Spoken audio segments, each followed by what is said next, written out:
All right, we have our third guest, Hey. third unique guest, Zoe, aka Oasis, Yes. come to Hello. join us for the eighth ever Far Kingdoms podcast, where we talk about our campaign and drop some bombs on the way. It's more about dropping bombs these days, really. Very exciting. Alright, we should just get straight into it. Hey Zoe. Hi. How are you? I'm doing okay, how are you? I'm good, thank you. Very excited to be here. Oh, we're excited to have you. Not like I twisted your arm or anything. No, we just didn't expect you'd want to come on, really. What? As if? No way. Why would you think that? I don't know, you just didn't, I don't know, I just wasn't getting the vibe, like, yeah, she wants to Oh, talk about man. D&D in her spare time, you know? I have a bad. Do you know how much I annoy my workmates and my outside of D&D realm friends about how I play D&D, and I think it's the coolest thing ever.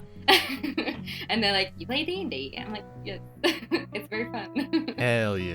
Yeah, all I want to talk about. Well, you're the perfect candidate for this then. Good to be here then.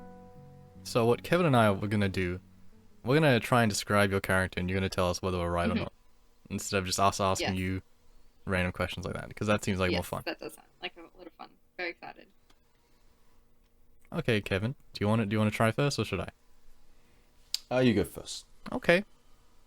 So, Zoe plays Oasis in our campaign. She is a water genasi. She is pretty old, I think, around say 50s, 60s. Her age changes with time. Um, her personality, she is kind of flip-floppy sometimes. She really likes animals, and somehow also has an attachment to animal people, which kind of makes sense considering her upbringing. I won't go into the origin story, so I guess that's kind of spoiler territory, so I won't do that. What else? What else? She likes transforming into tiny things to annoy people. Last session, she turned into a rat to bite somebody. Um, let's see. What else? What else? What else?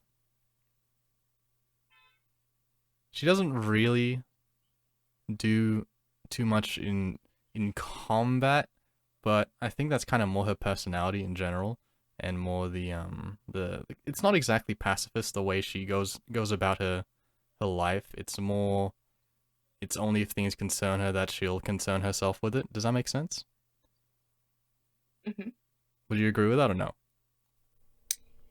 I would say, yeah, definitely to an extent, which I'd like to explain after I hear Okay, Kevin's opinion. okay. What else can I think about? She's very, very, very cautious about her life, about the safety of herself.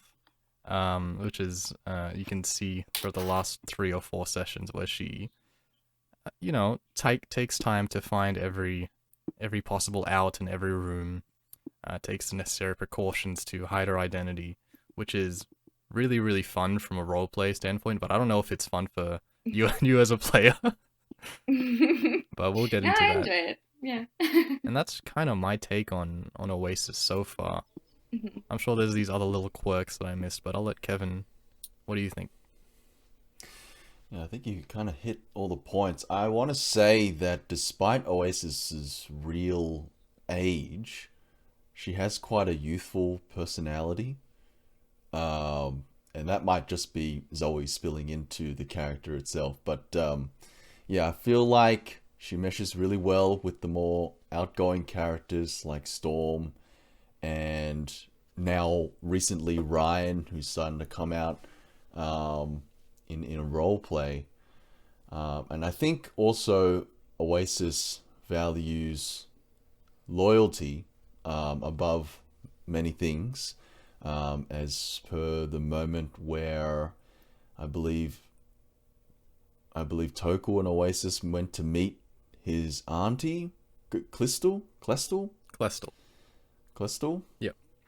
and there was a little moment there where Oasis really showed up for Toku there. So yeah, I think she's really starting to develop as a character. I probably would agree in terms of usefulness in combat. Her effectiveness is quite. I'd give it a C tier compared to the other characters. But I think also you could probably attribute that to Zoe not being fully familiar with everything, all the combat mechanics and stuff like that, which is understandable. There's lots of numbers and stuff like that, and lots of rules and what have you. And we don't do combat as much at all. We're the group to have fewer combats, and just because there's so many players and it takes ages just to resolve one simple encounter. I think besides that, nothing else is really coming to mind. Would you agree with the assessment, Zoe? Yeah, absolutely. Like I think what you guys have said is a pretty good summary of where she's at. So I definitely think that so as a background for some of the people listening, I am very new to the I wouldn't say very new, but like probably early medium new to the campaign and D&D itself. So this is my first ever campaign with D&D, and going into it, I was like, I'm just gonna make a sick water genasi, and it's gonna be like an avatar, like from Avatar: Last Airbender, but like a water type. Hell So yeah. that was like my kind of that was my inspiration because I love Avatar, I love Katara. So I was like, yeah, gonna do that. I didn't really like going in. Albert was like, yeah, you need to make a backstory about her and everything like that. And because I'd never played before, I was like, okay, I'm going to make like, this backstory.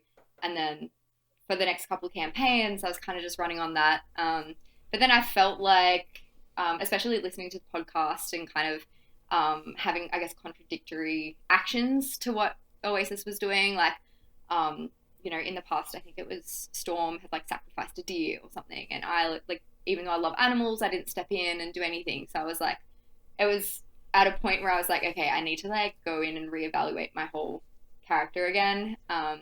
Because I understood like the roots of what I wanted Oasis to be like, but I feel like it just didn't really make kind of sense. But I feel like now in the more recent sessions, I've definitely kind of picked up my act and understood the game a bit better and how everyone's kind of backstories are really kind of important to their decision making. So lately it's kind of I think it was Lewis who mentioned end of last session that I'm not so much like a group mom, but I'm more so like a group auntie who is like kind of a wild card who loves drinking as well. So I think that's pretty true to it. Like very much, my heart is with the group. I want to look out for our best interests. But yeah, I think it's definitely had a bit of had to have a rewrite of recent. So I think that she's coming together. But I think what you guys said was pretty true to I guess what I was going for with her now. Yeah, going on with expectations. What were you expecting D&D to be like before you started playing? I don't know because the only thing I kind of heard about it was like in Stranger Things they played it, and like in that episode or two episodes of Community I'd seen them play it, and it did seem pretty cool. Like obviously I love board games, I love escape rooms and stuff like that, so I was always really keen to try. I'd actually been trying to get into like a campaign for like a good year before you guys adopted me kindly into yours. Mhm. Like I remember my brother and sister had a campaign going and they would not let me in, so pretty bummed. Feels But bad, Oh. man. I know, so yeah, glad you guys let me in. But I had no idea what to expect. But when I got into it, I didn't think I'd expect as much math as there was, which I'm quite intimidated by. Which is probably why combat for me, I'm just sort of I'm getting better, I think, at putting myself forward in combat. But I think it's just more so a bit intimidating because I'm like still not 100% used to, the effects of my spells and like exactly how much damage like would other people would take, and so it is a bit intimidating on that aspect. But I think the rest of it, I was like, yeah, this is cool. This is what I wanted. Yeah. I think in terms of combat, you're definitely at a disadvantage because all the other players have had a lot of experience with combat, and I think Mhm. and up until I think even with Aiden, right? When he first came on, this is also his first time playing, I believe. We actually had quite a bit of combat with his character Ryan. So, and Aiden's the type of person to really like, cause I think he's addicted now. Cause every now and then he'll like post on asking like all these D&D questions, and I bet he spends hours of his free time reading D&D stuff instead of doing other more important stuff. So, and yeah, I get that not everyone is like that. I just want to say, I think you're doing actually really well, progress Mhm. wise, because I think anybody, when you're dropped with a level 8 character for your very first campaign, like especially your level 8 spellcaster, and there's just so much information you kind of need to know straight Mhm. away. I think you Yeah. picked up on it pretty fast. I'm sure there's still like heaps of stuff you wanna learn about, but honestly, Mhm. I think mechanics wise, sure, there's space to learn, but I think roleplay wise, you're kind of in a perfect, not maybe not perfect spot, but you're kind of approaching that perfect spot where you just kind of know, you can kind of separate yourself from the character, and you just kind of know what the character would want to do instead of what Mhm. you would do in that situation, which kind of Mm. ties back into that whole writing more for your backstory. Mhm. Speaking of your Yeah. backstory, do you want to go over that real quick? Yes. So, sans spoilers, I think. I don't think that there's too many spoilers left in my Yeah, I backstory, to think be I think honest. you've But said it a few times to the party, so yeah, I think we're yeah, good. yeah. So, as a I guess a summary, um, Oasis is from a an oasis. I'm very creative with Nice. the name there, Zoe. Very good. Yeah, so I'm from like a beautiful oasis in the middle of the desert, um, in this land of where we currently are, I believe. So yeah, and I grew up here with people who like it was just one big happy family. Like my inspiration for it was actually in like Samoa and the Pacific Islands and everything like that. They all call each other like everyone, like auntie and uncle and brother and sister, even if they're not related to you. So that was like my kind of inspiration behind what kind of community I wanted to be from. That it was just one big family. Everyone looks out for each other. Everyone loves each other. Cool. And it, yeah, really is just an oasis. So um, and then what happened was when I was about 5 years old, these people came in and ransacked the village, and pretty much everyone that I was aware of had been murdered. And being a small little child, I hid in a cupboard. Um, and then I was, something that was revealed a bit later in the campaign was that a girl had found me, who was a few years older than me, and then had just let me to survive. And she comes back later. But yeah, so then I essentially was surviving. I made my way to the living forest where I was, only 5 years old. My whole entire family had just died. I didn't know anyone apart from those people that I grew up with my whole entire life. So I was quite scared to trust the only other humanoid looking people to come into my village. So yeah, from there on, I didn't really trust humans, didn't trust any humanoids. Only really kind of connected with animals because I'd seen, only my kind border genasi and animals around. So when I was living in the living forest, that's kind of, my only friends were animals. Um, I would hear people speaking from so I'd live up in the tree branches, Tarzan-esque Nice. style. And then I get a lot of inspiration from cartoons, apparently. But yeah, and then I would like pick up kind of learning to learn languages and stuff from the people down below doing trades, travelers. So I eventually taught myself how to kind of speak, and as I grew older, I would teach myself more and more things. Um, and yeah, eventually, so fast forward, A long learning, time. picking up all of my skills. So I'm currently about 69 years old. Damn. Yes, very, very good one. Um, and I came across a tabaxi, which is Storm. And so because he is a tabaxi and is a cat person, I was a lot more open than I would be to anyone else kind of coming and approaching me. But yeah, we ended up kind of, I was determined. I'm like, you know what? Been living in the living forest my whole life. It's time to figure out what happened to my family.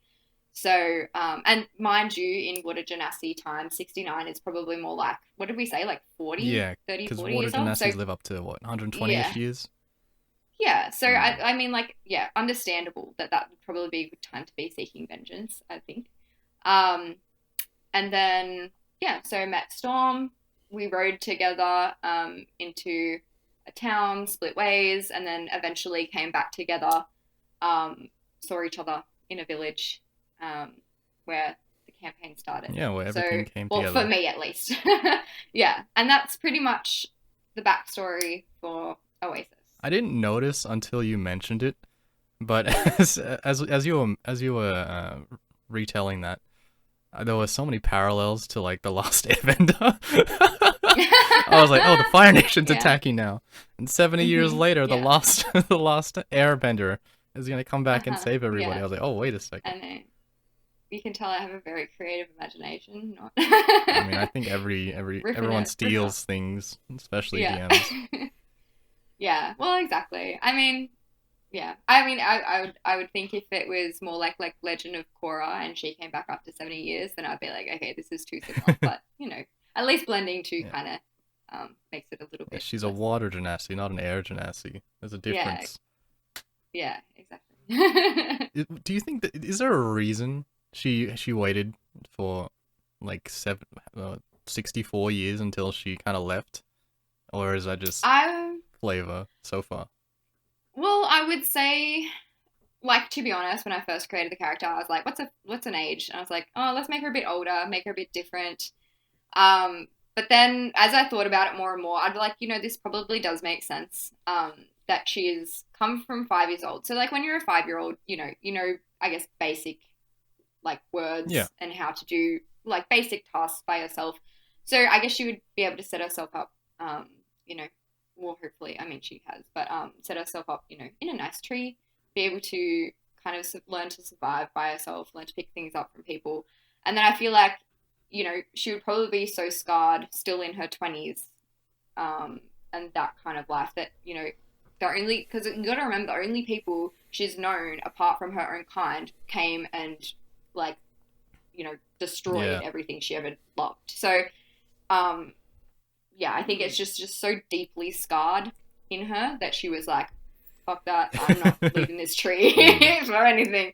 But then, as she got older, it was just like, okay, I can see, not that much like has happened. I can see that people are like generally okay. I just have to have my wits about me, which I think is why now Lewis was referring her to as more of like a drunk auntie instead of a mum, because I have that connection to the group where I like care about them because they're somewhat my family, but at the same time I'm quite still, hurry up, come on, like a shorter temper, because I'm like, no, I spent too much of my time just waiting around.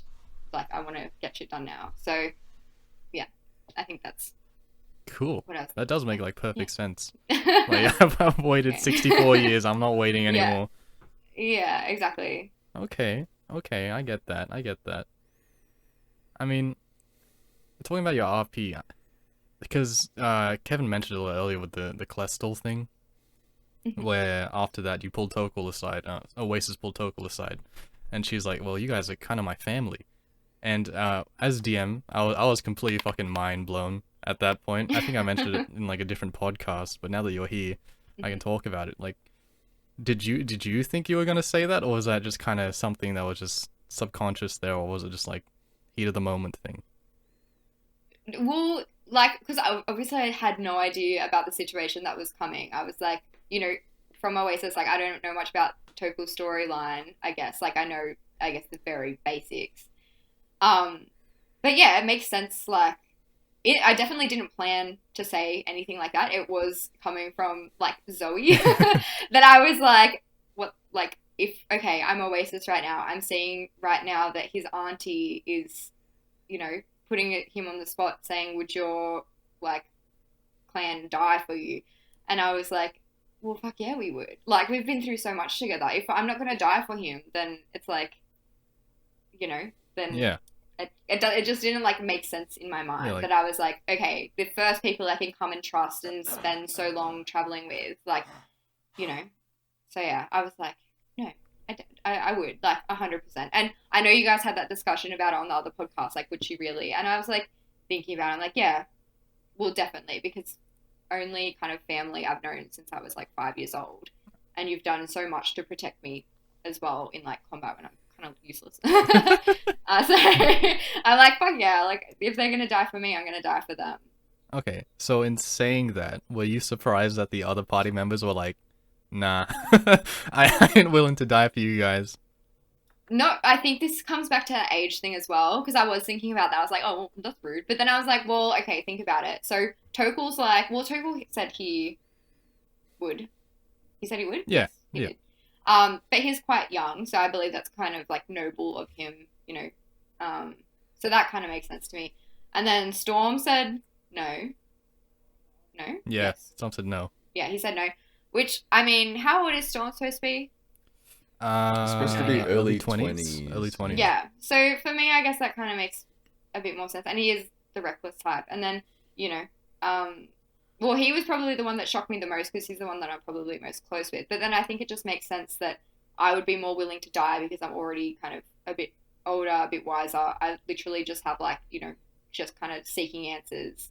I don't think that Oasis necessarily has like a, you know, wants to settle down and have kids and have a happy family and shit like that. Like, yeah. So I was like, no, she would. Okay. Man, I think on Storm, I'm gonna defend Storm a little bit. I think his whole shtick in saying that is that dying is kind of like is useless. He's got so much other shit he needs to do that it's just not a good idea to have that mindset where you can just kind of straight up die for someone else. Yeah. I agree on that. Tokel, his personality is kind of it's like kind of naive, you know. It's he's young as a character. He's what 14 years old or something. He's Yeah. similar to you when you were younger, who got kind of exiled from his own home. So he sometimes he just kind of says things he doesn't really mean, or he doesn't know the full consequences of like, oh yeah, I die for these people. But I don't know. I don't know. Like especially him. I don't know Yeah. if he would, which is just it's a completely different topic. Whatever. It's like a cool in the moment thing to say, Yeah. but Yeah. if Yeah, you were that's what I was actually kind of getting from it. confronted with the real thing, might be a bit more of a question mark. Did you expect so much RP like when you were first coming in? Yes and no. See, I love a good fun RP. The RPs that do get to me though are the ones that are at the end of the session and they seem to go on for a very long time and it's just about like one player. And I'm like, I love this. I love this for the player. And like when everyone has their own turn, it's like, you know, detriment to the story and you're vibing with it. But then yeah, there's just sometimes where I'm like, I don't know. I just feel like, oh, I want to be part of this RP. Or like, come on guys, let's do it as a group. But you know what I mean? But yeah, I didn't expect it to be so intense. Like even we had a little ginger bird player last Yep. night who came in and then she got in the car with us after and she's like, that was so sad. And I was like, yep. I was like, I know. So yeah, there are times where I was like, damn, I didn't expect D&D to have so many feels. I thought it would just be all drunken taverns and fighting dragons. But I was like, no, it definitely adds depth to the story. So I do appreciate those moments. Yeah. Me and Kevin have talked about this before, but there's definitely two very large like fan bases of D&D, like the type that just kind of gets drunk and just kind of goes and fights stuff and does like random shit. And then there's there's the like try hard serious RP, like every consequence matters, like you should be in character at all times kind of thing. And we kind of toe the line in between sometimes. Yeah. Yeah, so were you thinking we were more on the left side of things where we just kind of get drunk and play games most of the time, like at the very start? Or not?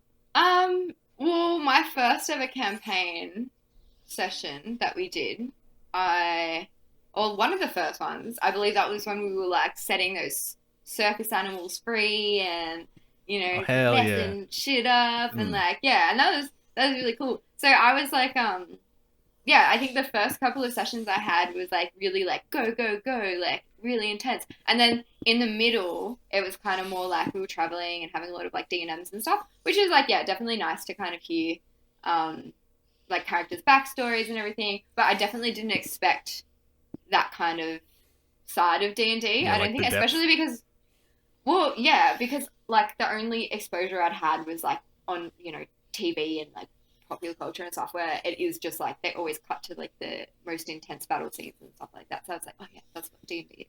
But no one actually like, well, I at least as an outsider had never been exposed to like how I guess how much dialogue there can be in like um, role playing and how like serious people's emotions get. I think that's why I struggle with it as well. Like I don't know if you guys have noticed probably, but I do struggle with like serious RP. I find that I just it's a hard line for me to cross. Um, I think because yeah, my expectations going in were just like no idea. So I feel like I haven't really. I think there's been definitely some sessions. I think you gave me inspiration once for one of them when I was talking to the Dryad leader, um, and that was like a really serious moment for me. But I think yeah, just going in, I had no expectation about it, so that's why it's a bit of like, whoa, I need to get serious. I need to like have serious face about this and Yeah, have some yeah. D&Ms. Yeah. I mean, Which yeah. yeah, I think both Kevin and I can agree that it like definitely at the start it was so hard to actually get into the mindset of like seriously role playing. Do you agree with that, Hmm. Kevin? Yeah, I mean, that sounds to me is that Zoe just hasn't had the moment yet. Oh, It okay. hasn't, it hasn't, it Oh hasn't god, don't clicked. do It hasn't it. clicked yet. Yeah. But I think definitely there needs to be a certain patience when it comes to D&D, and I think the comparison to TV shows is pretty good because TV shows you're seeing only the best parts of the story, whereas D&D you can't really edit as much. Like you can fast forward some more boring parts, but or some more unimportant parts, but most of the time you just gotta let the scene play out in full. And yeah, sometimes your character is not always involved. So, but yeah, I think once you have it just clicks for you, it's like you're in, right? You're like fully in. Mm. It just hasn't happened yet. No, I would say I would say that I'm most of the way in. It's just that I haven't had like a serious conversation, I feel, in quite a while. And there have been opportunities, I'm not going to lie, there have been opportunities that do present themselves for me to have those serious conversations. But I feel like, it's usually at the point where I'm like, we have, like, especially because I feel like a lot has happened in Huria where we're like, people keep on trying to, like, I think it was like Eisen when I was trying to talk to Passage. And then Eisen was trying to, like, you know, sit me down and be like, no, what you're doing is wrong. And I was like, guys, we can't be out. I'm gonna get targeted. I need to go into my bedroom. And like, let's just keep moving on. Because I think I'm just like, I literally, and this is what I think Oasis would be like as well. Like, I'm in a point in the campaign where I just need to keep moving. I'm like a shark. If I stop swimming, I'm gonna die. So I'm like, no one fucking sit me down for like a 20-minute DNM, okay? Because I like need to hide. So yeah, but no, I'm like actively. I think you guys might have been able to tell, but I am actively trying to, immerse myself a bit more, of late. Yeah, the Yeah. voice. Can we talk about the voice? Yeah. I'm not gonna lie. When you said that you were trying a new voice last night, Mm. I could not tell at all. I was just like, yeah, I What? agree. Yeah. Mm. And I don't know. I was probably just not paying enough attention because I Hmm. had a lot to think about. But Yeah. yeah, when you said, it, I was like, wait, huh? I must have missed it. But it seems everyone else saw it. So Unless they were being nice. Kevin, I kind of noticed it towards the end, but throughout Yeah, most of it, definitely picked up with you. I thought through most of it I didn't notice. But it was like, yeah, towards the end I was like, oh Hmm. wait, there's something different here. When I finish my drink. um, so yeah, because I started off with like, and this is the thing, because I started off with the Southern drawl, and everyone wants the Southern drawl, but I don't want the Hell Southern yeah. drawl because I just don't think it makes sense to her character. And I've thought about this a lot. I was like, it doesn't make sense, and I even did research as well. I was like, what kind of like, or like, what kind of accent does like I don't know, druids and like water genasies have, and like people from the desert. And I was like, none of this is like clicking with me. So it's not so much that I tried an accent yesterday. It was more so that I just like dropped my like pitch and then slowed my words and then tried to like pronounce them a bit better. So because like I guess as you guys know, I speak really quickly and I like mumble a lot. So I was like, okay, I'm just gonna try and at least speak so that there's enough of a difference so that people can understand that I'm Oasis and not Zoe. Yeah. But definitely like at the start of the campaign, I completely forgot, and also I got really excited. I noticed that. The first actual RP I had of the night, I was just too excited that I completely forgot that I was trying to change my voice. So, so I was like, oh shit, okay. So yeah, so we have a certain other player that always forgets to put on their voice, so Yeah. you're not alone there. Total. It just gets so exciting. Yeah, so it's not you're not trying an accent. You're just trying like a voice, right? Like a different voice. Yeah, because I was like, I do love. Don't get me wrong, I love voice acting. I think it's so fun. I do like a bunch of accents all the time. But I think for Oasis, I'm just like, it's just too much going on in my puny brain. I'm like, I need to. I'm like, I can't be chucked in at level 8 and have all these spells and do a voice. It's too much. Yeah. I can't. I agree with that. So yeah. I mean, so when you go for the lower, slower tone, is it trying to like project like a more like mature, like wise vibe? Yeah, so I mentioned to you guys that I kind of drew inspiration a bit from Tarzan's ape mother in what's her name, Carla in Tarzan. Yep. So yeah, so Oasis like okay, I'll try and what's something that I say. No, I can't think of anything that Oasis would say. But yeah, just That was quick. What about like I can't I can't think of anything. I was gonna say I can't believe you called me a glass of water, but I can't even think of how to do the voice. Yeah, you gotta mentally prepare yourself for these moments. I know, I can't. But yeah, just slowing, like dropping the pitch, slowing down, and then having a bit of a more trying to pronounce my words a bit better. There you go. That's as much as was that it? Yeah. Was that it? Yeah, I saw the that was difference it. there. Okay. Yeah, I see it. I yeah. see you. Yeah. Okay. I feel that. I can vibe with that. Yeah, hectic. Because I was like, yeah, I don't know. At least it's a bit of a difference. It's like, because she's old, so I was like, can't really do too much with it, but yeah, close enough. Yeah. Do you find that that's better for you to help you separate you from the character and get you more immersed by doing that voice? Yes, but as I mentioned, I got really excited, and I get really excited. So especially when it comes to like when we are doing like kind of arguments, like in our last night's campaign, how we were arguing about taking passage with us. I got just so heated that I was like, I forgot to like put the voice on because I was like, no, listen to me. So yeah, but it does. I think in more chill scenes, definitely helps with the immersion. And then because I can always be like, okay, this is Oasis. Now I have to ask the actual group a question in Zoe form, and then like my voice will change so you guys will be like, oh, she's not Oasis. She's just asking a question or something like that. Yeah, I feel that. It's it's definitely. I think it's definitely easier if there is an accent. So getting that differentiation like every time you have to ask a question as a player versus like saying things as a character, it's much harder if it's a very subtle change. So yeah, I get that. Yeah. Kevin, do you have any tips on getting the voice right? Because you do something very similar, where you drop the voice and talk slower. Yeah, I don't have an accent for Snow either. He kind of just talks with a bit of rasp and like something like there that. it is. But I think it all just comes with practice. You haven't been doing it that much, and I think this is probably the first session that you tried doing it. So I think it will improve as you continue to do so, and then later on it'll just be second nature, and then you'll just be able to switch between your normal voice and then the character's voice with ease.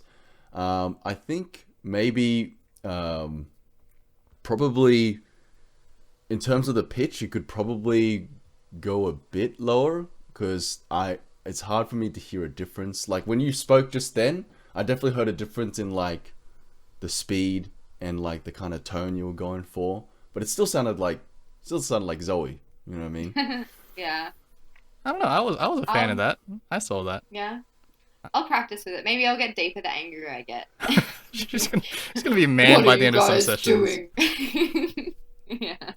Oh, good. But yeah, No, we'll practice. It all comes down to practice. And the more you try to do it, and like, who knows, you end up like kind of finding your character. Like, you might not even settle on that voice. You might accidentally do something else, and you'll be like, oh wait, that actually gels well, and you might go along with that, and it might not be exactly the same as what you were expecting to go for, or something like that. So this might not be your final form.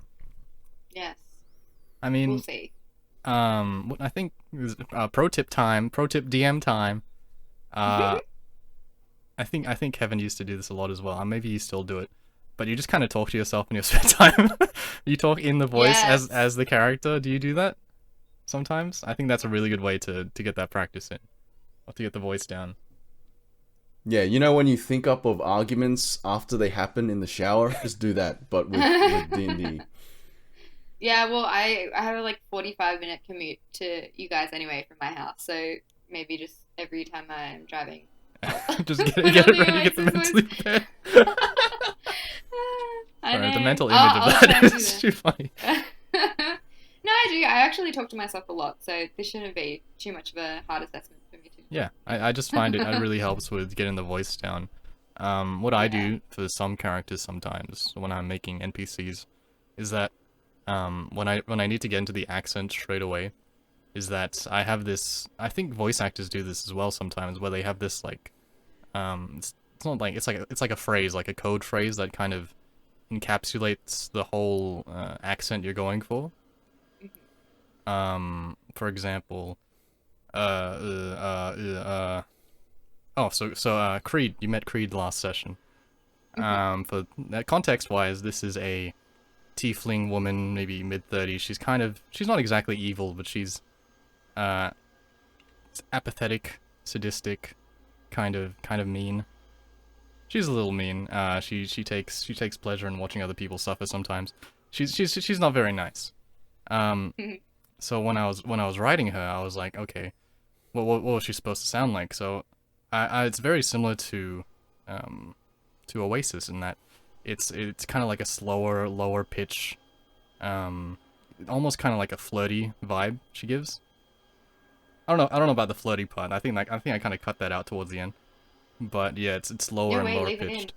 And there's she does lots of pauses where she kind of forces like the awkward silence onto people to make them talk. I think that's kind of her character, and the phrase I came up with is that speaking normally, it's all good relationships are transactional, which kind of encapsulates her personality.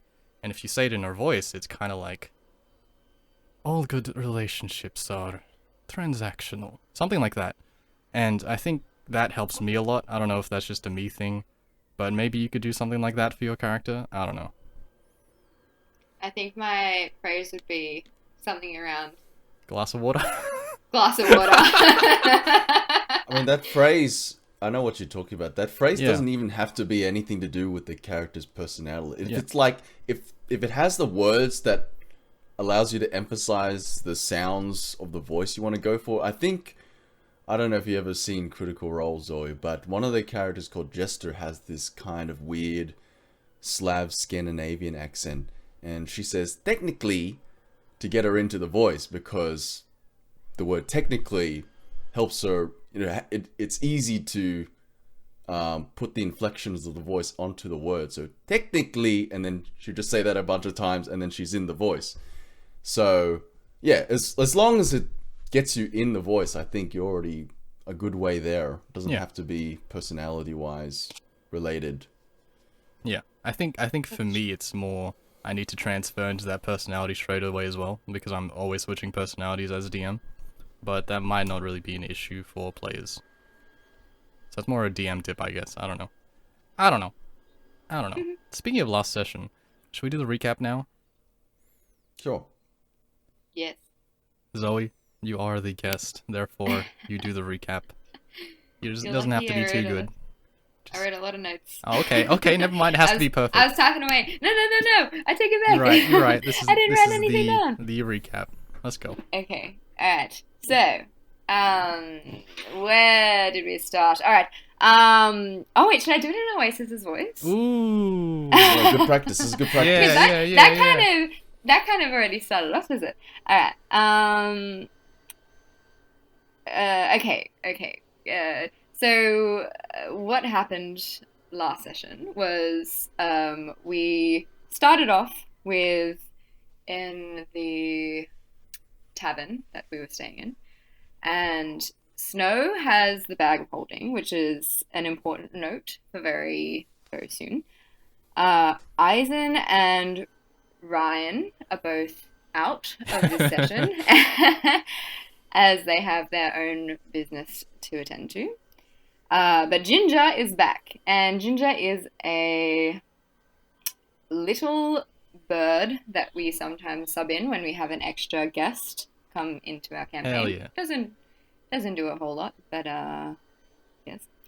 And we were having a discussion as well about how many worms were in the bag of holding. So that's why that was important, because Ginger came back out of the bag of holding after having some delicious worms for dinner. It was a good segue. Yeah. Storm is still disguised as Topol from the last session that had happened. And we pretty much open up discussing about how Storm's brother is, part of this kind of little group that wants to kill him. And we were discussing if we should kill Storm's brother, but Storm is saying no because it is, quote, a no-touch zone. So, and FYI, his name is Thunder. So Storm and Thunder. Storm and Very Thunder. good. Very creative. And yeah, basically has two other goons with him. So that was kind of just a recap of something from last session. And then the main goal, so every time I think we have people out or we haven't played in a while, we tend to, in character, go over our goals for the campaign, the session. So we are pretty much, in a nutshell, we need to see passage at Warehouse 6 to see the Shadow Council so that we can get to the mountain to fulfill Oasis's vision. We need to find Eliwick so that the Artificer can build a arm for Kragan. But she also left 6 airships ago, so that is quite unrealistic. Can you describe what an airship is in time length? At least what you guys think it is? What wasn't it? Wasn't it like 16 months? No, that sounds wrong. Someone sub in. Help me. Kevin? I believe somebody said like an airship equals a month or 2. 6 months. So she could have left 6 to 12 months ago. But I heard like an 18 months as well. But I'm a bit fuzzy on those details. I'm glad the time frame is so different compared to everyone. It's such a strange thing, the airship thing. All you guys had a different take on what could possibly be an airship's unit of time.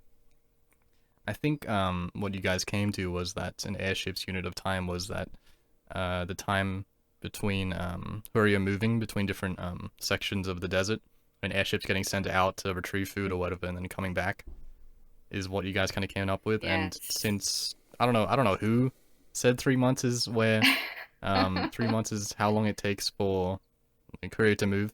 So 6 times 3 is 18, which is how you got to 18. I don't think that's completely wrong. just out of DM, it's completely wrong that courier only moves every 3 months. But you know, it's fun to see you guys come up with stuff. I want to comment real quick on the discussion you guys kind of have where you outline goals. Mm-hmm. It's, man, I say this every time I have the chance, but it's so good just to sit back as DM and not have to do anything as the players talk amongst themselves. It's the best feeling ever. I don't know. It's something that we didn't have a long time ago, where players just didn't really talk to each other. Do you agree with that, Kevin? Yeah, I think we could have had that early on, but like I said last podcast, the party dynamic was pretty bad. Very different, yeah. So it didn't really facilitate that sort of in-player discussion like we have now, and we have more players as well. So there's a lot more faces to bounce ideas off. Yeah, you can always find a different party member that agrees with your opinion. Or disagrees. Or disagrees, in most cases. Sorry, continue. Okay. So after we find Eliwick so that the artificer can build an arm for Kragan, we find Stout, who works with Short so that he can fix Tophal's armor. But Short owes body knocks and materials, which is fire breath, and Stout could be at the pub or the miners. Wait, am I getting this right? Because I think it was Short who owes. No, Stout or Short? Who are we looking for? I think you're looking for Stout, but Stout. Body Knock is, he just kind of wants materials from the smithy itself, so it's kind of both of them he's asking materials from. So, Yes. Okay, yes. Because I remember, I don't think that I was in the little teapot during this conversation. No, I don't think you've met either of them at all. You haven't met. No. You haven't met. So Short. I was just like, yes. And then we have to find some obsidian, which are the big crystals, and then my last goal that I have written down is don't take Igmar to the ship, which is very funny because that is something that we will get to a bit later. Yeah, we will. Okay. So that's all the goals that we have for the campaign at the moment. They don't all get, spoiler alert, they're not all, actually not even close to being done. Nope. I guess, Nope. for this session. I think we maybe ticked off one, like half of one, so yeah. And then Maple had put to the team at breakfast, which by the way, I put to the DM that we do a little feast scene because I have been missing that. And this is out of Oasis now. So yes, I quite enjoy how like the role play of feasts and things like that. I love it. I'm a fan. I'm a fiend. So I was like, even in the session, I was like, hey DM, can we just do a quick breakfast scene? Which, by the way, is that okay if I just like Absolutely. Okay, good. Because I was like, oh, I feel bad if it's like cutting into anything. But I was like, I just want to do it, and we're in the might as well. Hey, it's the correct time. Yeah. Yeah. Yeah. Okay, cool. I think Kevin is definitely on your side in the wanting to know more about. See, you see, it's not just me who wants a bit of culture. Hey, she didn't say it. She didn't say it. No one else said it. Well, yeah, I love it, and like anything where I can like hear about weird foods and weird cultural practices of the town or anything. I'm there for it. So, just I'd love to see more of that in the future. Yeah. Okay. I see you. I see both of you. Yay! Alright. Then we went to see Passage in Warehouse 6, who previously said he was seeing old friends. And then when we went to see Passage in Warehouse 6, we came across Igmar, who is the brother of Junior and Aset. Yeah, the older brother. Older brother. Young yes. baller. The young baller. Young baller. Who also, this is the one that we said do not take on the ship because the previous vision that we had, or not vision, I guess it was, I don't even know what to call that. Vision is kind of the main thing, experience. Yeah. We pretty much, like, 3 of us died because he was with us. So, I mean, anyway. Okay, hang on. Hang on a second. Listen, you don't want to take Igmar on the ship because the vision says the 3 of us die because he was there. That is the exact same argument I was making, only with Passage instead. And I'm getting all this shit for it. And you're thinking, well, it's not the same as mine. I'm saying not taking Igmar along. What's the fucking difference, huh? So, my difference is that we know Passage. We love Passage. Passage has just been there for us. He has led us through, what was it, the road of certain death? That's the one. we came out unscathed pretty much. Picked up Maple along the way. We had a great time with Passage, and then you guys just want to ditch him. That's not fair. I was like, come on, guys. You're forgetting one important piece of information that he fucking betrays us in the vision, and I'm pretty Yeah, sure but- Igmar does not do that. Yeah, but fuck Igmar. He's mean. He's faulty. I mean, Passage is not the nicest guy either, but yeah, fuck Igmar too.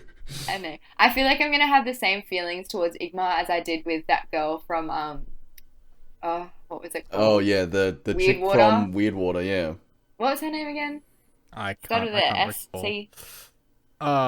Ooh. No, No, it escapes me. I I don't don't know. remember. Yeah, but the redhead. Same feelings. I feel it coming on. I'm not gonna be his biggest fan. Anyway.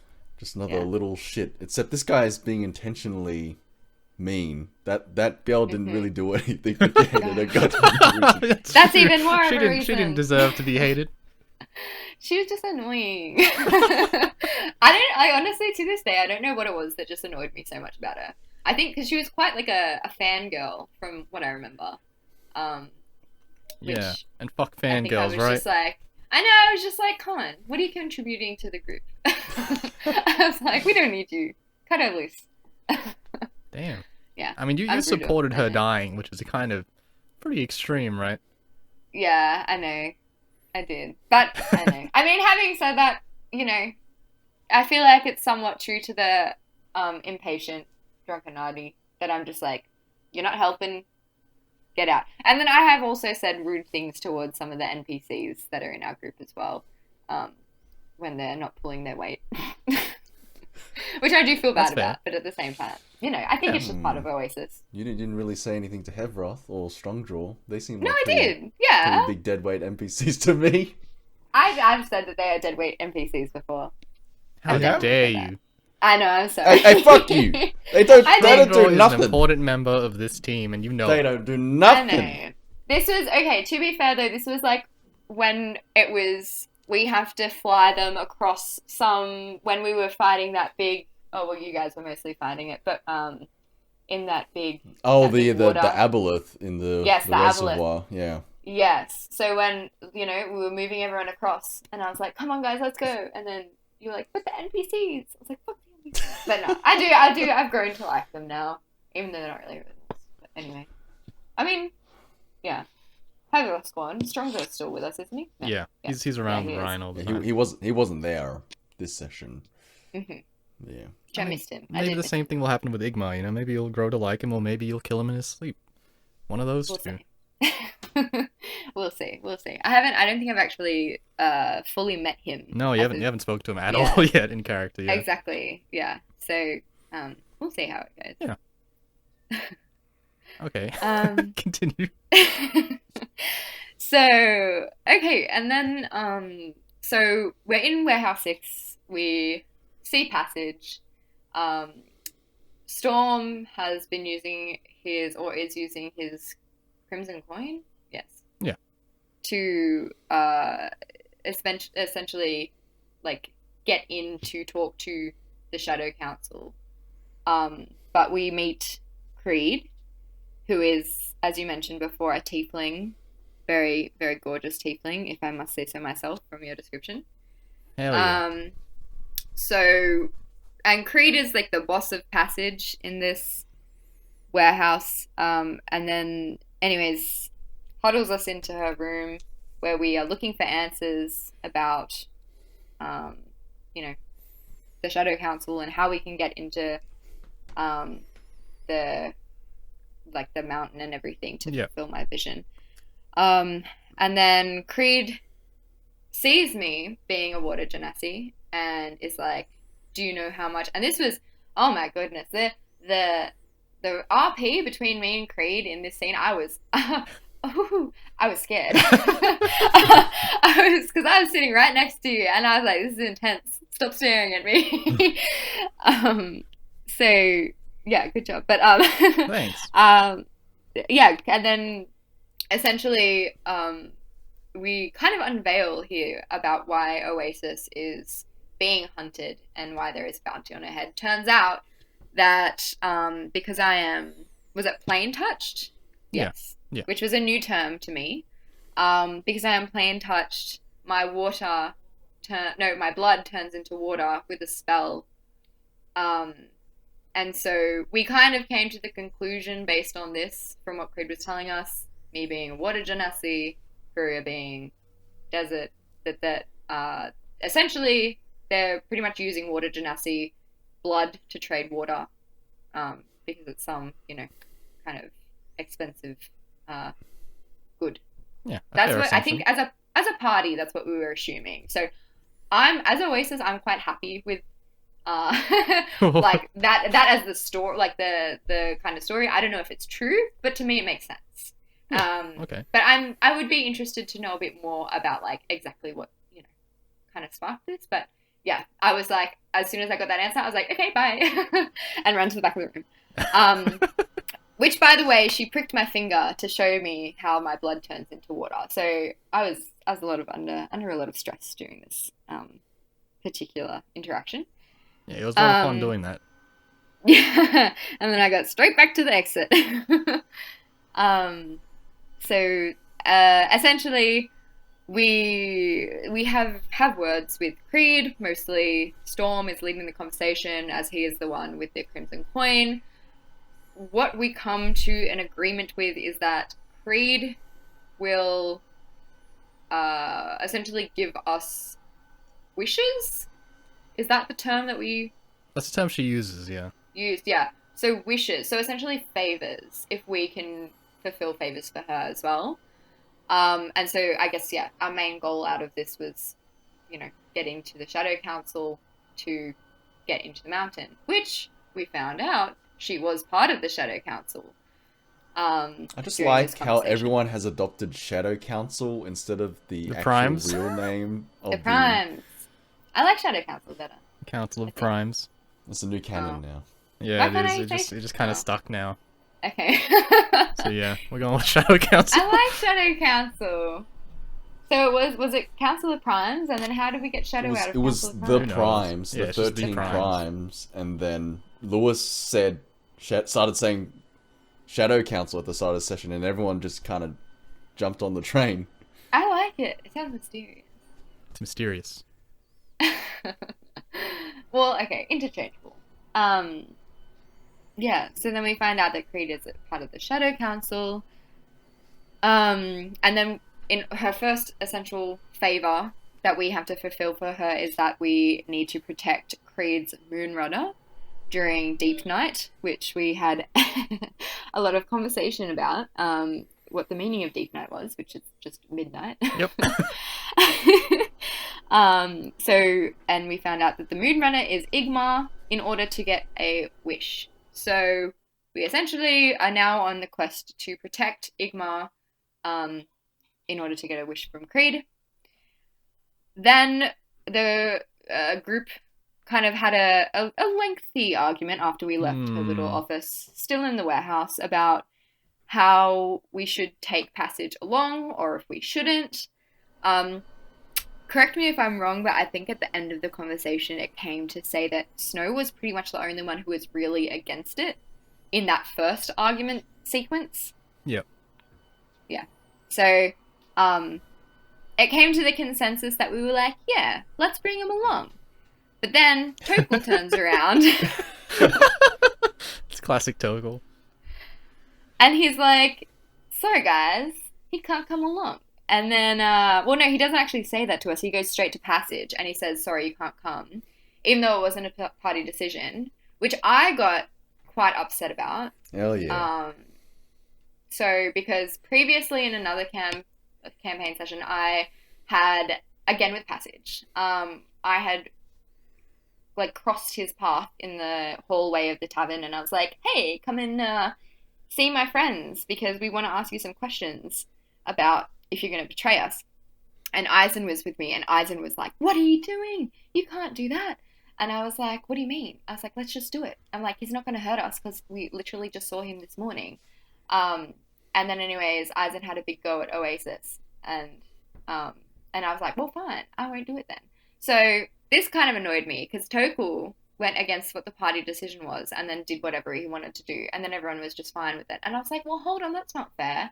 Because I remember as well in the other podcast, you guys having a little go, or not really go, but just a discussion about if it's right to do, go against party decision and do whatever you want. Like, does it affect the kind of like... Yeah, the overall narrative.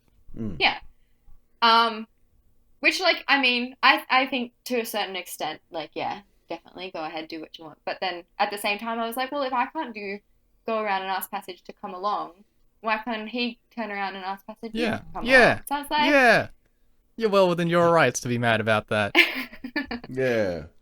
Yes. Kevin is just like, no, don't bring him he along. was happy. He was happy. Tokol turned around and told him to fuck off. I know. Yeah. I think it was an appropriate reaction what you do. Mm-hmm. Yeah. What do you do? So, well, okay, and then in between, I think what happened then, we did have that discussion. So, as part of the group, I was like, we overheard Tokol saying this. I was like, hold on, you can't do that. And then I had a bit of a go at him. And then Storm chimed in and was like, something about, I don't remember the exact context around this, but he said something about how he was the group leader of the party. Quite arrogantly. Yeah. So he was like, yeah, he said something along those lines. And I was like, well, fuck this. And I was already revved up. So I wild shaped into a rat. Nice. And crawled up Storm's pantaloon leg and gave him a big bite. Which I think only did like 8 damage or something. So, was that 8 damage? Which is a lot of damage. It was like 4 damage, which is still respectable damage for a rat. Yeah. Yeah.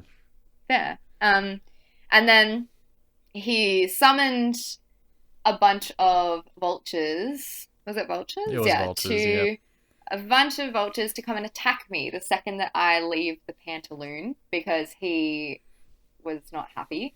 But then I was like, well, fuck that. I know what he's going to do. So, because he has like kind of, I would assume that I'd be able to kind of, hear him saying his spell. Yeah. So I was like, no. So then I I guess not wild shaped, but just like went back into my normal form while I was in his pants. And then I split his pants open, which I didn't take any damage opening his pants like that because they're quite airy and breezy. We had a very lengthy discussion about pants. Yes. This whole encounter was I think this whole encounter was like 25 minutes of just... It was fun though. I remember Ginger was very excited by this whole encounter. Oh, Ginger.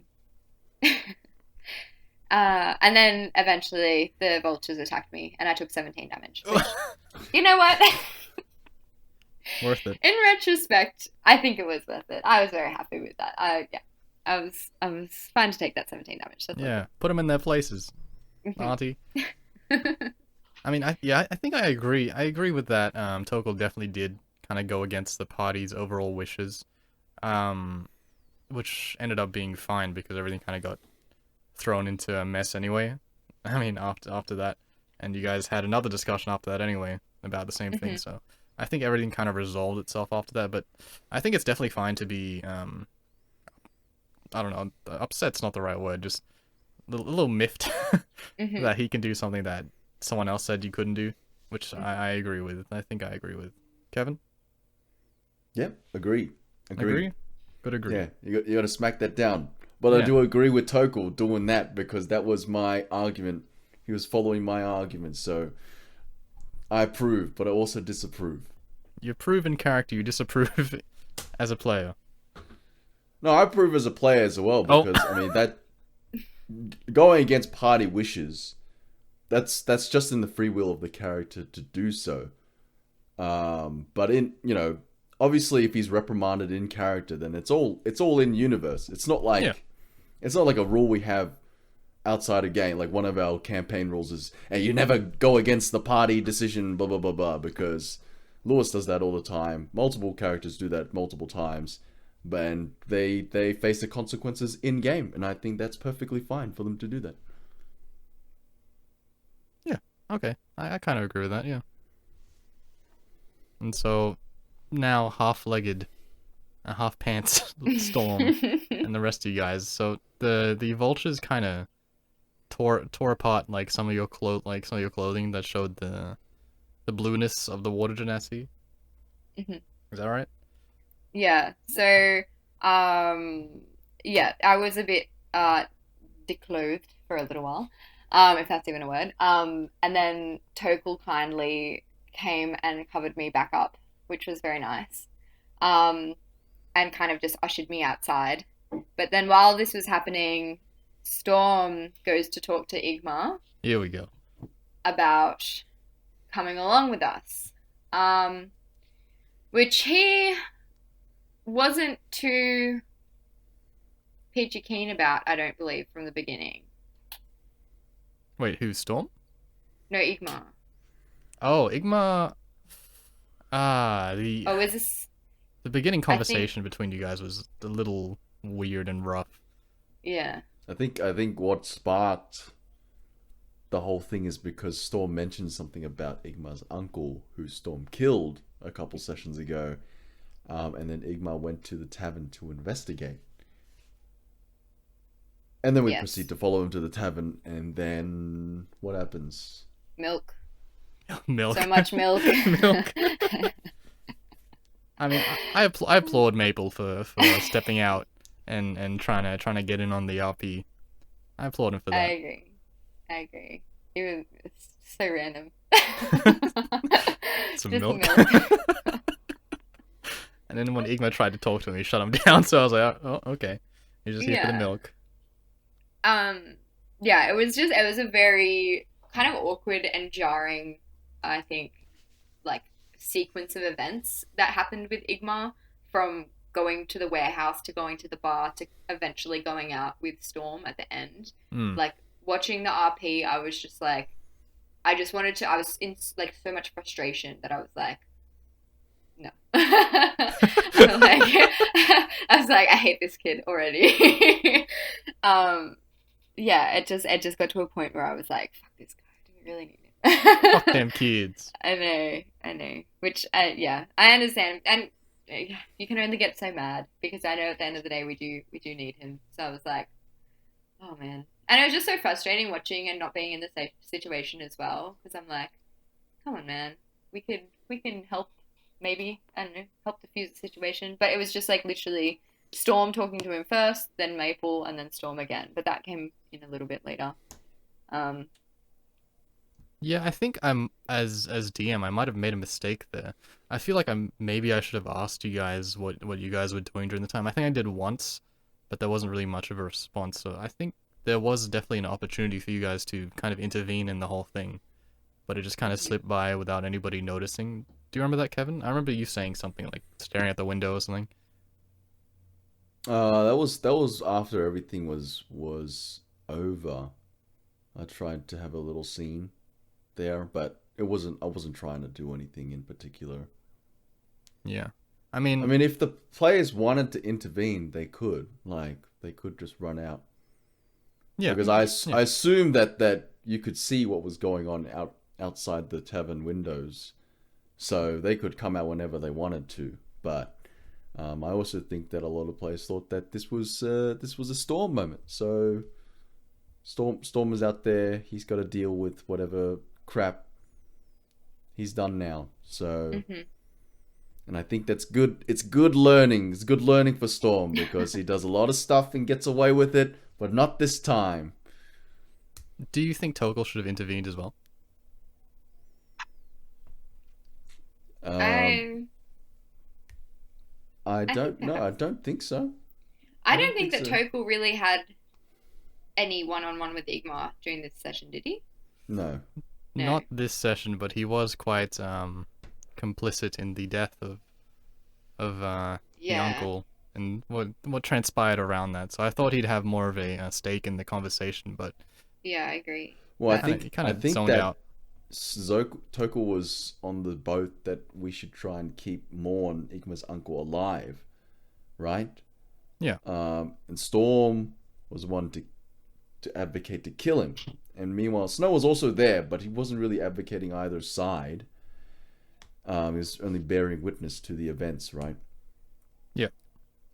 So yeah, I don't know. I think like Toko may have thought that this is, you talk shit, you get hit, type deal. So this is Storm's deal. He deals with it. Okay. But I'm just saying what I think Toko was thinking. Maybe he really did just zone out that entire time. I don't know. It's always a mix up when we go this late into the sessions. It was like 11 p.m. at that point. Yeah. I do remember though that between Maple and Storm talking to Igmar, Snow came and told Igmar, I guess, a bit more of the truth about his uncle and got punched in the face. Yeah, he did. Yeah, natural 20 punched in the face.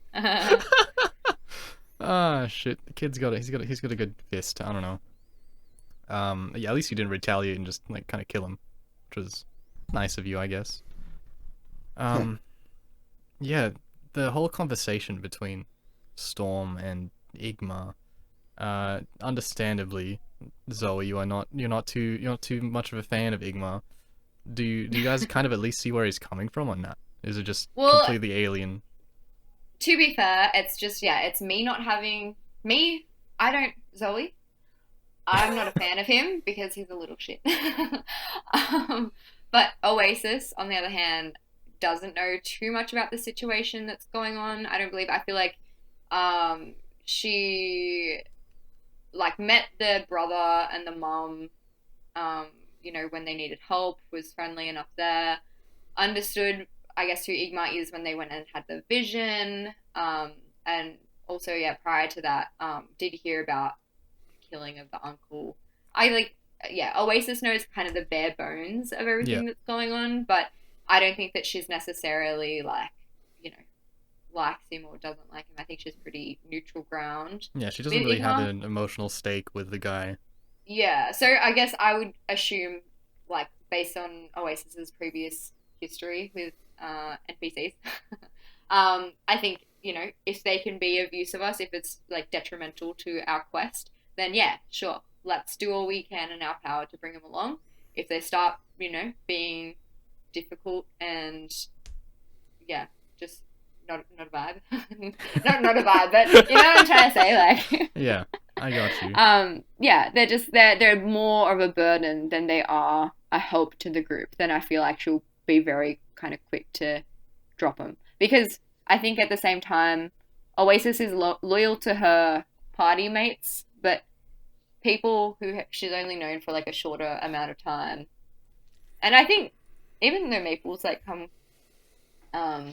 quite late into the party as well, Oasis and Maple haven't had too much of a connection as of right now. So, it's obviously, it's going to grow. Like, I believe that Oasis can see that, he's probably in it for the long haul. So, yeah. Okay. I should probably mention this context-wise, because Igmar is, he's not happy that he found out that Storm killed his uncle, even though Igmar still thinks his uncle was an asshole and he deserved death. He thinks that Storm doesn't have the authority to kind of be the executioner and the judge in the situation, which is why he got really mad at him, and he's just kind of refusing to work with the party now. He thinks you're all kind of psychomurderers. Yeah, that's where he's coming from. And Storm's like, yeah, I'm a bit of an asshole, but yeah, I do it for the greater good, or I do it for the bigger picture, or something along those lines. Kevin, where do you stand on this moral argument?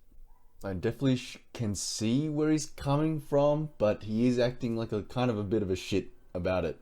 Yeah, it's a personal issue. That's like it's the classic like son of the evil villain type deal, where he's like, I should have been the one to kill her, not you, rah rah rah, that sort of thing. Which is, yeah, sure, but what's done is done, right? And it's really, in the end, what you were planning to do has already been done except by someone else. And I guess you kind of just have to let dead dogs lie. And if you're not, and if you're still salty about that because you're not the one killing them, then you're kind of acting like a brat at that point. I think maybe as an initial reaction, sure, understandable to be angry and, do all this stuff, and then, but like saying stuff like, I'd rather die instead of work with you guys and stuff like that, it's like, okay, you gotta grow up, kid. Typical You gotta grow up. teenager. Yeah, you gotta grow up a little bit. Okay. But I think it's a running theme that the party's done something and an NPC's angry with them, and then the party like tries to resolve things with the NPC, and the NPC is just not having it. I think that this is like maybe the second or third time this has happened now. I can't remember what was the last time. What was the last time that happened? It was I don't know. It's happened before. I feel like It's I've happened seen before, but we can't remember what it is. But yeah, it seemed like a very familiar scene to me, and I don't know if Zoe thinks the same thing, but like it's definitely like Emotionally somebody's exhausting. Yeah. That's like being angry as Zoe and not angry as Oasis. It's a challenge because I want to bring my emotions of hearing him say all these things about our party to like me hating him as Oasis, but I'm like until someone fills me in essentially. I don't necessarily agree with what you're talking about, Kevin. You obviously see where he's coming from. That it's not exactly the villain's son thing where I should have killed him myself. It's just that, well, you guys just kind of fucking killed my uncle, right? And that's kind of messed up. Like he's an asshole. He's still family, and maybe he did deserve to die, but you guys shouldn't be the ones to decide that. That's kind of where he was coming from. That is exactly the villain's son trope, though. I mean, I don't think he planned to kill him. But I think, didn't Igmar say that he would have killed him? He says he eventually? understands why, but it's not right. But he argues that it should have been his decision to kill him. Is that right? Yes. Decision shouldn't have lied in a stranger's hand. Mm-hmm. Yeah, well, I agree to disagree with your standpoint. Like, no, I agree with what the point he's making. I just don't agree with the reaction he has. I mean, if someone killed your asshole uncle, and he was like, I did it because he was a bad guy, I'd be a little miffed, right? Well, I mean, it depends how close they were as well. I mean, he did make him stop going to college and stealing money from him. So, Yeah. Well, this uncle lied to this kid. So if you had an uncle who lied to you, told you your parents and your brother and or sister were dead, and the reason why you can't go to college anymore is because of this guy, I think that would be a very mixed reaction. I don't think that'd be very black or white. Yeah, sure, you could be miffed about him dying, and it's like, what, someone else made the decision to do that, sure. But then, what about all the other stuff that this guy did to you? He basically turned your life 180 because of what he did, right? I think that should have a big impact as well. I agree, yes. And in saying that, don't you think you'd be mad that someone else gets to decide for you? Like you don't get the chance to let out all your frustration on this guy that kind of fucked up your life. Someone else has taken that opportunity away from you. Possibly, but I don't think that would be my initial reaction at all. I think there's maybe a gap in backstory here, which is kind of on me as DM as for not explaining. But I mean, the uncle did kind of let him stay for what would have been three and a half years or something along those lines. So yeah, they would have been close, and then something happened, and you find out he's a bad guy and someone else killed him. It's kind of shocking, and I think I'm on the side that the reaction is appropriate. Yeah. That's my stand on that. Even though, no, I do. I think it was appropriate for the situation, but I think that he said a lot of mean things about our party that he doesn't even know us. But I do, yeah. True. I know. That annoyed me. But I was like, I wasn't there. But just hearing that, I was like, well, you know, Yeah. dude, like, you don't know all of Mm-hmm. us. Our actions don't mean anything. Like I said, at the end of the day, I mean, sure, he's helping our party, but really, it's my kind of like overarching vision that we're trying to achieve. So we could swing it that he's helping me instead of the party in itself. But I don't know. I don't think anything's going to go over too well with him anymore. I think he just hates us all. So. I mean, it's a lot to absorb within like. Okay, so the session went for what, 3.5, Yeah. maybe 3.5 hours? Would you say? And I think the time span within the D&D campaign went for like 2 hours. So you guys, he didn't have very long to process all the information that was dropped on him. So maybe, I don't know, maybe give him some time. I don't think the initial reaction's enough to kind of put you guys off from the further interaction In with him. saying that, though, That's my take. Yeah, we should just crack his skull, man. Get rid of that guy. Let's kill him. Let's but kill him. also remember how. So we met him when we wrapped up. It was about midday, and he needs to get. We need to be escorting him at what was it called? Deep night. So midnight. We have 12 Deep night? hours Yeah. to change this guy's opinion on us, or come up with another solution so that we can fulfill our favor to Creed. Objective, So yeah. I'm interested to see how next session's How gonna that go, goes because down. we're running on a limited time span. You know what we should do? We should disguise Storm should disguise self as Igma, and then pretend he's the And yes. try to fly a ship. I'm telling you, Yeah, let's see to how that the goes library. down. I'm sure they have a book on it. Maybe. Yeah, it's definitely a dilemma you guys are in. Do you guys think Storm handled that? Definitely Correctly? not. There were so many like audible sighs. I remember from the party around the table, even in the warehouse scenes, they were just audible sighs left, right, and center. I think there was a lot.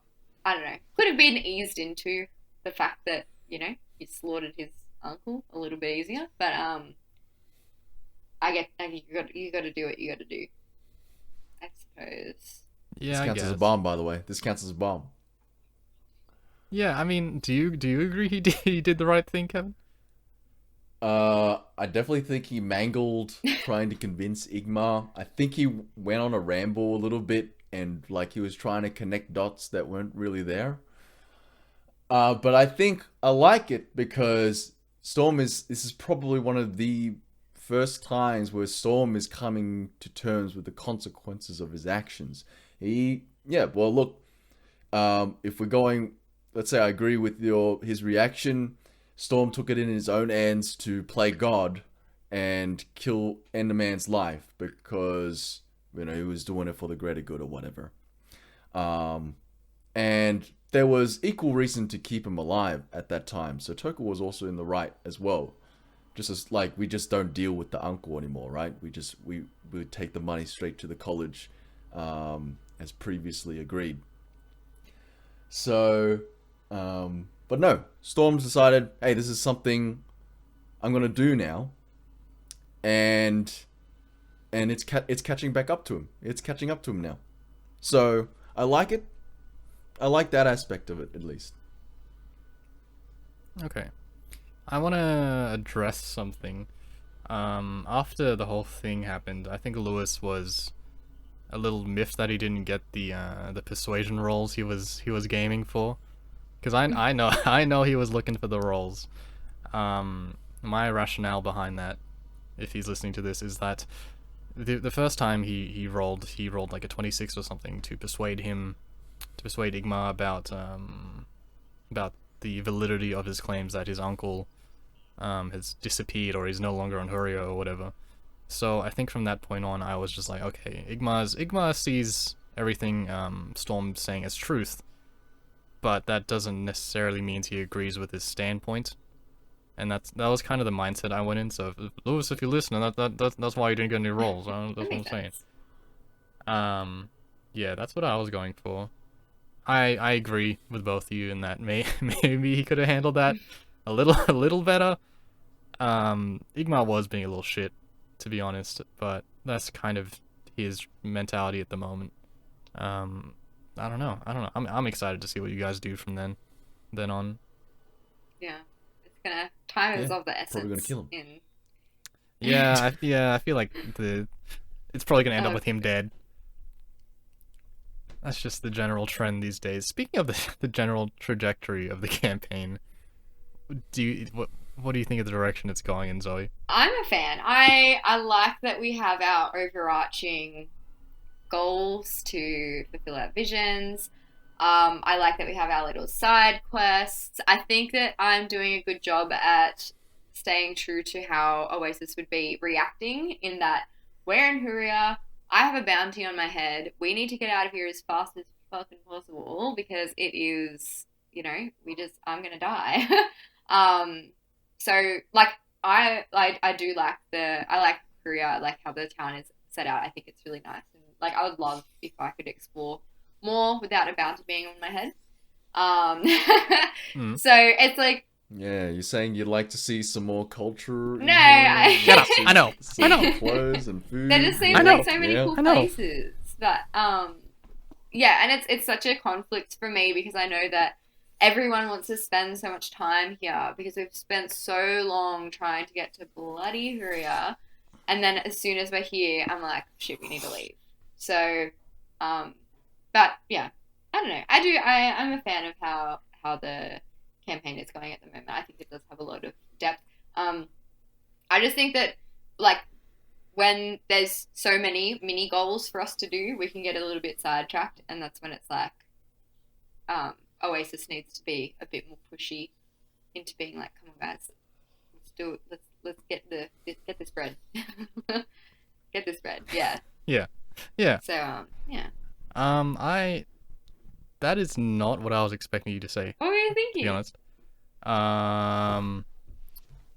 I kind of regret, from a DM standpoint, from a storytelling narrative standpoint, putting a bounty on your head as a genasi, because it definitely takes away from the cool city that everyone wants to go into.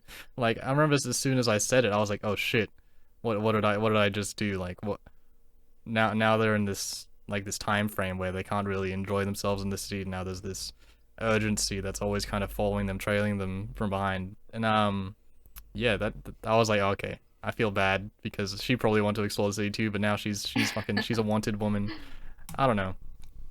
So I thought you'd be a little more upset about that. I But I think guess it not. it adds to like it adds another level of fun for me though, because it's like I could literally like in every situation I'm in, I'm kind of like, oh shit, I gotta keep an eye out. But I kind of like it. I'm like, I feel like because I get to ask a lot more about like perception things, like what does this room look like? How many people in the room? What do the people look like? Do they look like they're sus? Like I think that yeah, it adds like another Yeah. level of kind of detail because probably before I would just be like, yeah, walk into a tavern, cool. Like, but now I'm like, walk into the tavern. How many people are in there? Do they look angry? Do they look like they want to kill me? Like, where's the nearest exit? So I think no, I'm having fun. I think like I have as much as she wants to stay hidden and everything. I feel like I haven't really spent a whole lot of time hiding. I've been more like, fuck it, there's a bounty on my head. Like everyone's out to get me. Might as well, have a good time while I can. Gone YOLO. Yeah. You got shit to do. Okay, just making sure. That's good to know. Yeah, it's definitely nice to see that the party is meshing together to kind of complete this overall objective together as a group, and they're not all trying to do separate things at once, because that was definitely an issue a long time ago.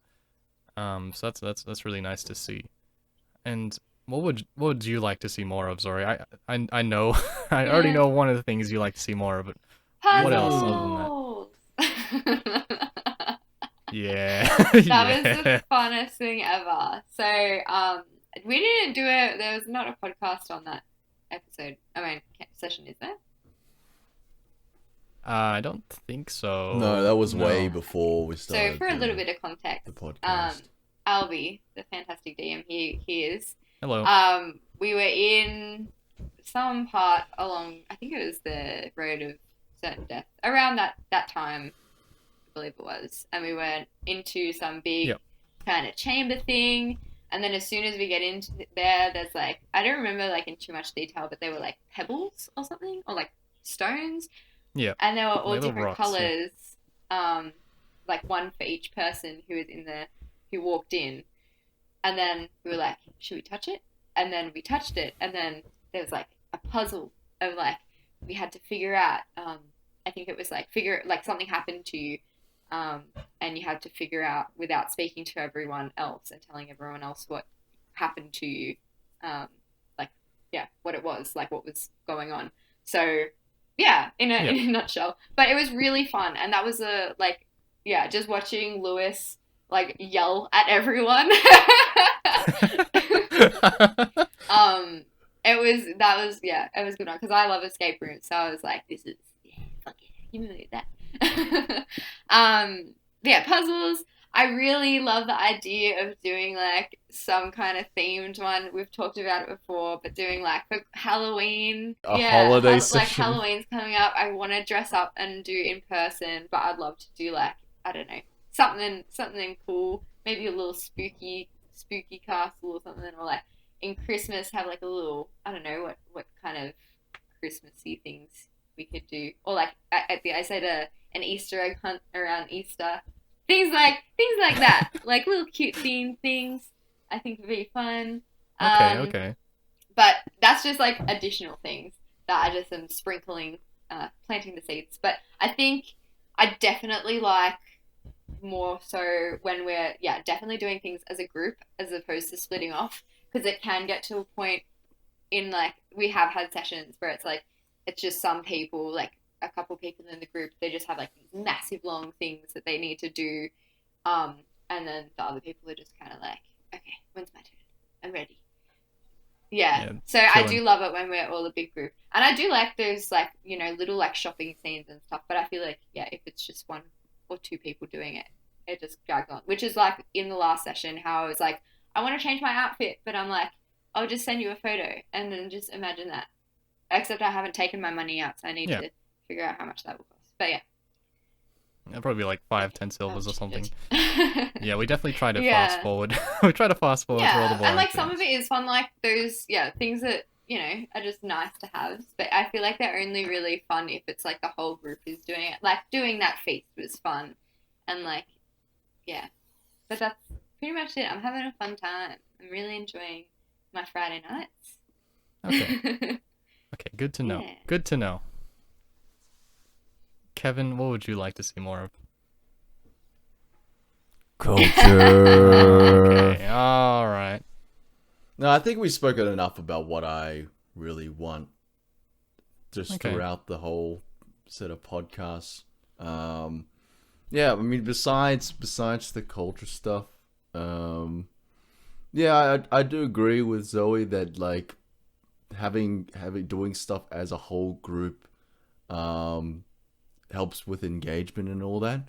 I also think it's not entirely realistic that we do stuff as a group all Yeah. the time. Yeah. But I think maybe what she's saying is just like trying to limit how much the party splits up all the time. And yeah, I think there's some merit in that as well.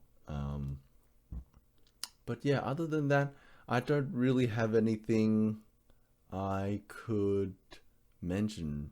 Not off the top of my head right now. Oh hell yeah. That's good to hear. Going back to the puzzle thing, it's a real head scratcher trying to put in puzzles into places when you're not in a dungeon or anything. It's I don't know. Like the only thing I can say is like just try to think of everything as a puzzle. I don't know. I think you're probably gonna get the most puzzles every time you go into some kind of dungeon or like a mine or like a tomb of some sort. It's less frequent, like on the outside world. Maybe So yeah, that's why sprinkle there hasn't in been as some much. like they don't have to be big puzzles. Maybe sprinkle in some like riddles. like You want to be like a a riddle random master, like jester comes the up to Riddler. us. Do jesters do riddles? I think so. I don't know.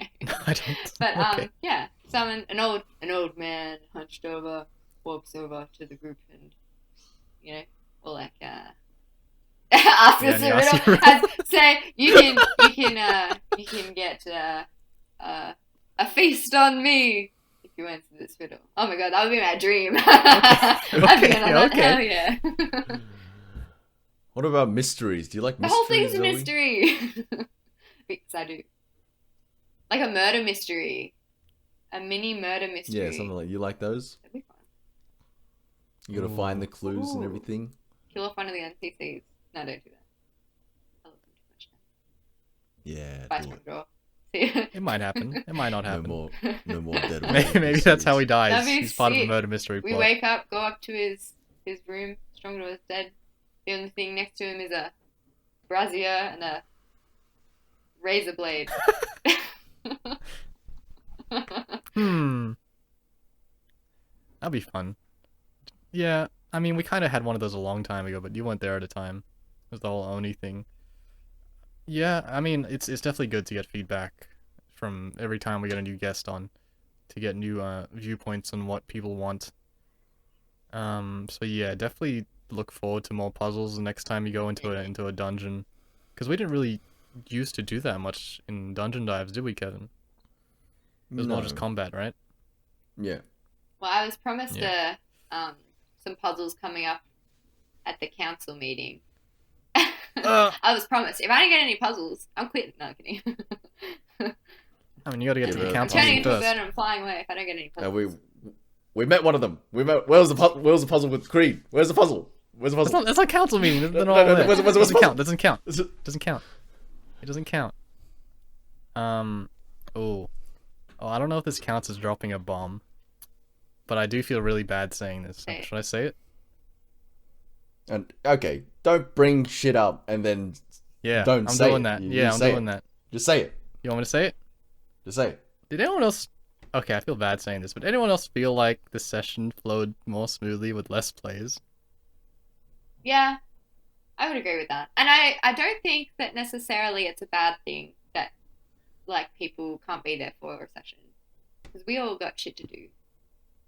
But I do feel like sometimes it flows a bit better because not everyone's splitting off and doing their own thing. In what way do you think it flowed better? Okay, so first, it's not like it's the player specifically. It's just that there's less players in general. Oh yeah, no, I agree. And I imagine that even like when I'm not there, because I know that like I've sometimes have to miss the campaign Yeah. sessions. Like I'm sure that it's the same thing for when I'm gone, and I'm totally fine with that. I'm like, yeah, it's probably like, yeah, sure, I'm not gonna do all my dumb shit and like claw up fucking Storm's leg and make a whole 20-minute scene about it. So, and yeah, it's like I think it's just part of any kind of group activity you do. So there's less players. It's like more kind of, I guess, actual game. Yeah, there's more time for and you everyone get else. Shit done. Yeah, that's kind of where I'm coming from in that I think everybody this session pretty much got a turn, and they all had pretty much the good time. Like I didn't see anybody really missing out at any point, really.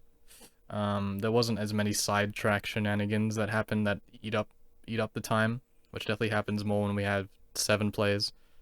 But yeah, that's kind of where I'm coming from. Do you agree with that, or is that just a me thing?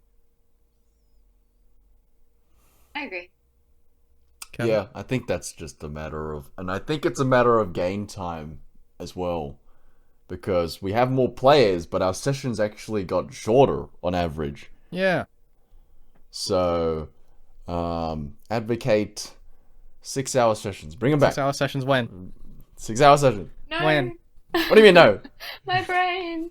Well, I'll be in on a 6-hour session if it's in daytime, but at nighttime, I get sleepy tired. And I do, like last night wasn't too bad because we only went until like 11:30ish? Yeah. like 11. That was, see, that's fine. The ones that I remember when I first started and when lockdown first happened, they were finishing at like 1 in the morning and I'd be like, oh my God. My Understandable. brain. And because I feel like, and usually, and I've been saying this like to Lewis as well, usually it's like always the last hour or last 2 hours if it's a longer session where that is where we're having those big D&M conversations, because you can't get, and he made a good point when he was telling me about it. He's like, well, we can't get straight into having the D&M sessions straight off the bat because everyone kind of needs to warm up and get in the spirit. But then it's always like 10 o'clock at night and people are having like massive long conversations, like RP, and I'm like, Yeah, a lot of yawning going on. I know, and I feel so bad. I feel terrible about it, but it's just sometimes it's like, come on, boys, let's pull through. We can Yeah, do this. it's the human condition. I don't blame Get to you the for it. point. Yeah. I mean, yeah, we could make an argument for moving sessions to like the weekend or something. We've done it before, but it's just more of a group, 7 people trying to get things together. I mean, good news is Aiden said he finishes an hour early now or something. I don't know. Yeah. Maybe we can start an hour earlier. Who knows? Yeah. Yeah, I think he's the one holding us back. And I'm a fan of food you can eat while playing. Yeah, bring some more snacks. Everyone bring some more Is snacks. that always? Oh yeah. No, I will. From now on, I'll Oh, bring. hell yeah. But yeah, because everyone, I feel like eating takes a good like half hour, 1 hour chunk out of actual could be game time. You have a point. Yes, you definitely have a point. Except don't want to get those dice greasy. True. Maybe we should cut down. Maybe people should just kind of eat before they get here, but I know that's not possible for people like Lewis who are coming straight from work sometimes. So I don't know. Yeah. He can play and eat. Yeah, I guess so. Yeah, I don't know. We'll have to all talk about it as I a guess we group. could just play while we eat. It would just depend on what we eat. Yeah, it's the type of food. I don't know. Nothing greasy. Kevin, is there anything else you wanted to bring up? So, Zoe said that she kind of like has a snooze when people are having really long conversations. Would you say that's an aspect you kind of don't vibe with D&D, or at least how we run the campaign? The long conversations. Only when it gets to, if it's in the last hour and it's like approaching midnight and I'm tired. That's the only thing where I'm like, come on guys, let's wrap it up a little bit. Are you saying But I it's feel not like it's not just me as engaging well. enough? Like you're Like- not invested in what the other No, it definitely no, because I feel like they're always even last night, the conversations that were happening at the end were the most important and crucial ones, which I feel like is so annoying because it's literally just a timing thing. That it's like, it's not like I'm not interested in it. It's just that it's like super late and it's like usually between 1 or 2 players, and then the rest of the players are just like have nothing really else to do for the campaign. So that's the only thing that I think. And I don't think that's it, like our campaign necessarily. I think that's like probably a problem that a lot of campaigns have. That it's just if it runs so late into night and then all the like crucial long D&Ms happen right at the end, then for the other players who aren't involved in those D&Ms, it can get a bit Tiring. I don't know. Yeah. Just like tiring. Yeah. My brain is exhausted. That's why I'm saying let's cut down the eating time so we can have these conversations earlier.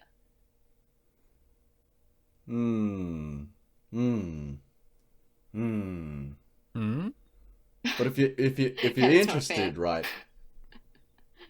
I guess it's a time, like, yeah, you're right. Like, if you normally go to bed by 11, which I usually do, Yeah. then, like, yeah, your body starts shutting down after a point. Which I get that. I get that sometimes. Oh yeah, it's not every campaign. I think most of the time it was just when we were in lockdown and I couldn't actually be with anyone. It's definitely less engaging when you're Also, you also Behind a tuck screen. yourself into bed halfway through the session, so that I think you kind of like set it up for yourself. Hey, I tucked myself into the bed at the start of the session. Don't blame my bed on this. I mean, science says if you lie down in your bed, your body thinks, "Oh, I'm going to sleep now," so it just shuts down by itself. Yeah, that's true. But also, it's What also? Yeah. girl wants to be comfy when she sleeps. Hey, you've gone into bed as well. Those late sessions, I see you. I see you on your little Discord chat, getting into bed with your dog. Don't just Yeah, blame but me. I'm still engaged, right? I'm not lying down on my side, like getting ready with my head on my pillow. That's how I play at the start. Anyways, well, as long as we're doing IRL sessions, that won't be Because no bed for you to sleep in. no bed for me to sleep in. I know. No, when I'm at the table, I am. Yeah, I'm ready. I'm ready to go. But then, yeah, if it drags on, then I'm just like, Yeah, I see where you're coming from. Yeah, so other players' scenes, they're just not interesting enough for Zoe. So Yeah. she goes to sleep. Yeah, bad player. Yeah, make it more interesting for me. Come on. Entertain me. Dance, monkey, dance. Yeah. Okay, cool. Anything else you wanted to bring up, Zoe? Anything you wanted to say?